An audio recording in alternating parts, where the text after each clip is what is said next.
All right, so when we left off in our last class, we were talking about continuity, and the last thing we were using it for was to try to make a piecewise function continuous. So in example 4, part A, we had a piecewise function with a quadratic and a linear piece, and there were two separate pieces, and we were trying to prevent a jump discontinuity. Okay, so kind of trying to link the two pieces together, in this case at x equals 1.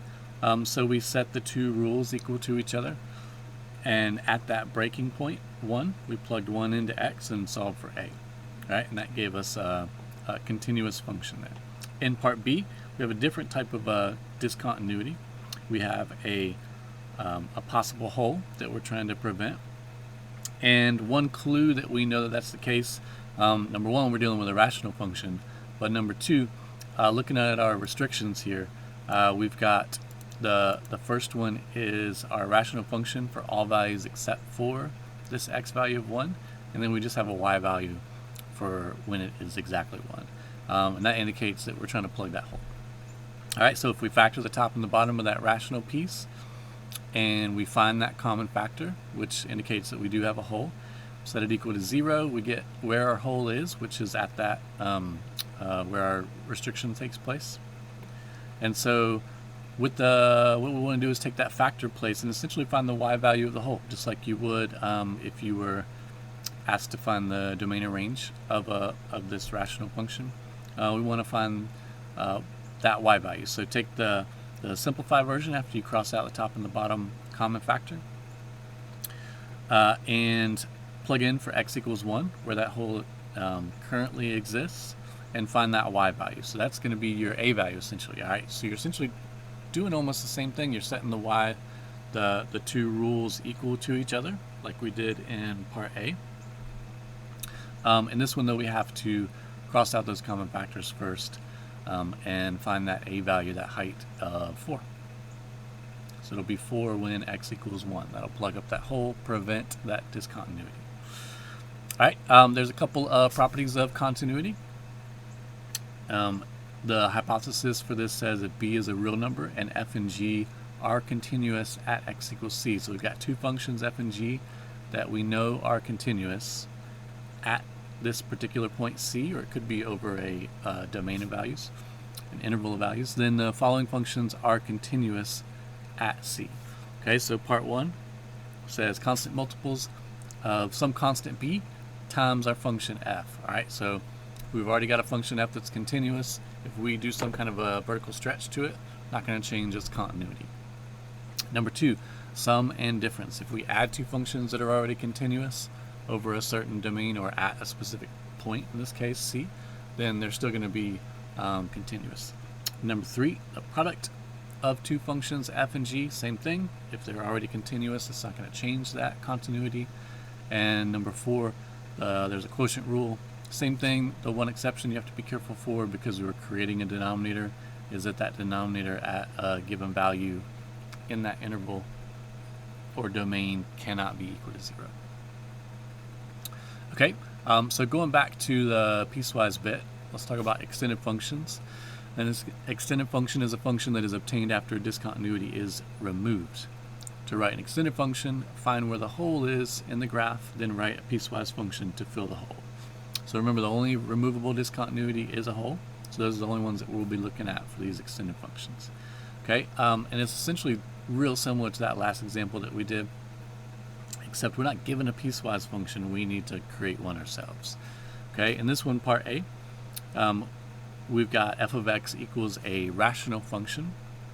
Okay, we want to write an extended function to remove it from function f of g, to remove that hole, the discontinuity.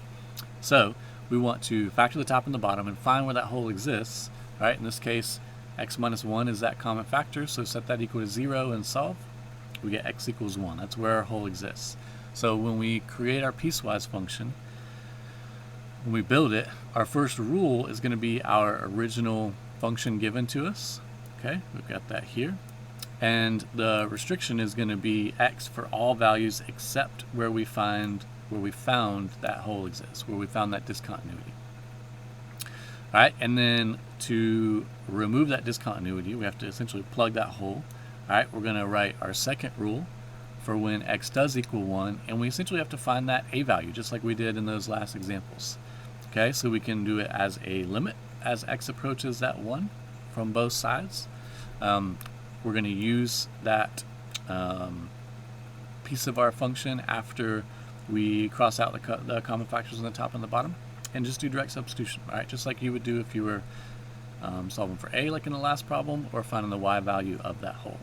Okay, in this case we get a -4, and that's what our a value is. That's what our second piece is going to be. Whatever that height is, we remove that discontinuity with this piecewise function. All right, part B, I want you to try on your own in your notes. We'll talk about that together in our next class. All right, next up, last topic for this section is the intermediate value theorem. All right, so we've got a visual here. We've got some folks in a roller coaster at the top of a hill. They're at point W. They want to get down to point Z. Is there any way that they can safely get from W to Z without going through points X and Y? All right, no, there's not. They can shoot off the tracks, but then that's not safe, and they're not following the tracks, which is kind of modeling our a function in this case. All right, so what does the intermediate value theorem say?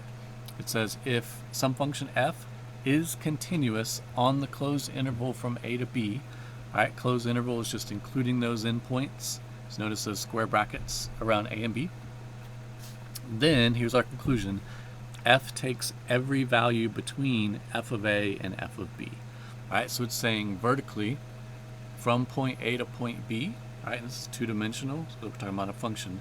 Every vertical value between the y value at A, the y value at B, all right, that's what this part is saying, exists in that function in that domain, in that interval.